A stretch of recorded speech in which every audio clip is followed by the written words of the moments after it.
പാർട്ടികൾക്കകത്ത് ഏതെങ്കിലും വ്യക്തിക്ക് സ്വന്തം സ്ഥാനാർത്ഥിത്വത്തെ പ്രഖ്യാപിക്കാൻ കഴിയില്ല.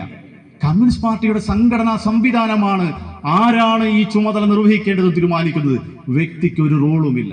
പാർട്ടിയുടെ സംഘടനാ സംവിധാനമാണ് ഈ ഉത്തരവാദിത്വം നിർവഹിക്കാൻ നിങ്ങളെ ചുമതലപ്പെടുത്തിയിരിക്കുന്നു എന്ന് പറയുമ്പോഴാണ് അയാൾ ആ ചുമതല ഏറ്റെടുക്കേണ്ടി വരുന്നത്. 20 വർഷം അധികാരത്തിന്റെ ഭാഗത്ത് നിന്ന് മാറി നിന്നു അദ്ദേഹം.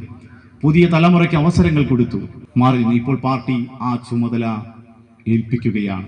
എന്താണ് ഒരു പൊതുപ്രവർത്തകന്റെ ഗുണനിലവാരം അളക്കാനുള്ള മാനദണ്ഡം? അധികാരമുള്ളപ്പോഴും ഇല്ലാത്തപ്പോഴും ഈ നാട്ടിലെ മനുഷ്യരുടെ ദൈനംദിന ജീവിതത്തിന്റെ പ്രശ്നങ്ങളിൽ അവരോടൊപ്പം അണിനിരക്കുക, അവരോട് ചേർന്ന് നിൽക്കുക, അവരുടെ സുഖത്തിലും ദുഃഖത്തിലും പങ്കാളിയാവുക. പൊതുപ്രവർത്തനം എന്നുള്ള തന്റെ ഉത്തരവാദിത്വം, തന്റെ രാഷ്ട്രീയ പ്രസ്ഥാനം മുന്നോട്ട് വെക്കുന്ന മൂല്യങ്ങളുടെ അടിസ്ഥാനത്തിൽ പ്രവർത്തിക്കുക എന്നുള്ളതാണ്. സഖാവ് കെ കെ ജ്യോതിരാജന്റെ നാളിതുവരെയുള്ള സംഘടനാ രാഷ്ട്രീയ പ്രവർത്തനത്തിന്റെ അനുഭവങ്ങൾ എന്റെയും നിങ്ങളുടെയും ഈ നാടിന്റെയും മുന്നിലുണ്ട്. ഒരു പബ്ലിസിറ്റിക്കും ഒരു പ്രചരണ കോലാഹലത്തിനും അദ്ദേഹം നിൽക്കില്ല. പുതിയ കാലത്തെ രാഷ്ട്രീയ പ്രവർത്തനം എന്ന് പറയുന്നത് സാമൂഹ്യ മാധ്യമങ്ങളിലെ സ്വയം പൊക്കൽ പോസ്റ്റുകളിലൂടെയാകുന്ന കാലമാണ് നമ്മുടേത്. ഒരു രാഷ്ട്രീയ പ്രവർത്തനവും മനുഷ്യന്റെ ജീവിതത്തിലും ഇടപെടേണ്ട കാര്യമില്ല. നിങ്ങൾ സോഷ്യൽ മീഡിയയിൽ നിറഞ്ഞു നിന്നാൽ മതി.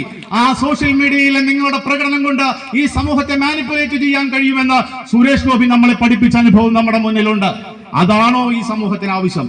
ദീർഘകാലത്തെ മനുഷ്യരുടെ ജീവിതവുമായി ബന്ധപ്പെട്ട അനുഭവങ്ങളുടെ കരുത്തിൽ നിന്ന് ഒരു പബ്ലിസിറ്റിക്കും നൽകാതെ ഈ നാട്ടിലെ മനുഷ്യരുടെ ജീവിതത്തിന്റെ സുഖത്തിലും സന്തോഷത്തിലും അവരോട് തോളോട് തോൾ ചേർന്ന് ഈ നാടിന്റെ അഭിമാനമായ കമ്മ്യൂണിസ്റ്റ് പ്രസ്ഥാനത്തിന്റെ അഭിമാനമായ സഖാവ് കെ കെ ജ്യോതിരാജിനെ ഇടതുപക്ഷ പ്രസ്ഥാനം അഭിമാനത്തോടുകൂടി ഈ നാടിന്റെ മുന്നിൽ വെക്കുന്നു.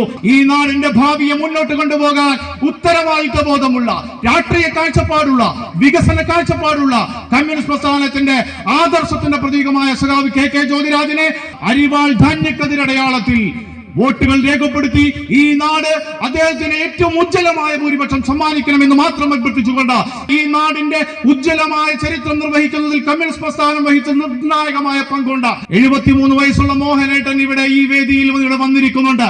ആരോഗ്യത്തിന്റെ കടുത്ത പ്രയാസമുണ്ട് അദ്ദേഹത്തിന്. പക്ഷേ ഒരു കമ്മ്യൂണിസ്റ്റുകാരൻ എന്ന നിലയിൽ ഈ പ്രസ്ഥാനത്തിന്റെ കൂറിനെ ചോദ്യം ചെയ്യാൻ വരുന്ന സന്ദർഭത്തിൽ ഈ പ്രസ്ഥാനത്തെ സംരക്ഷിക്കാൻ താനുണ്ടാകുമെന്ന് പ്രഖ്യാപിച്ചുകൊണ്ട് സഖാവ് വൈക്കര മോഹനേട്ടൻ ഇവിടെ നിൽക്കുന്നു. നമ്മളെ വിട്ടുപിരിഞ്ഞു ഏതാനും ദിവസങ്ങൾക്ക് മുമ്പ് ചെഞ്ചേരി മോഹനേട്ടൻ ജീവിച്ചിരിപ്പുണ്ടായിരുന്നെങ്കിൽ ഈ യോഗത്തിന്റെ ആദ്യ സംഘാടകനായി സഖാവ് കെ കെ ജ്യോതിരാജിന്റെ ആ കമ്മ്യൂണിസ്റ്റ് രാഷ്ട്രീയത്തിന്റെ വിജയത്തിന് വേണ്ടി അചഞ്ചലമായ കമ്മ്യൂണിസ്റ്റ് കോറുകൊണ്ട് അദ്ദേഹം ഇവിടെ ഉണ്ടാകുമായിരുന്നു.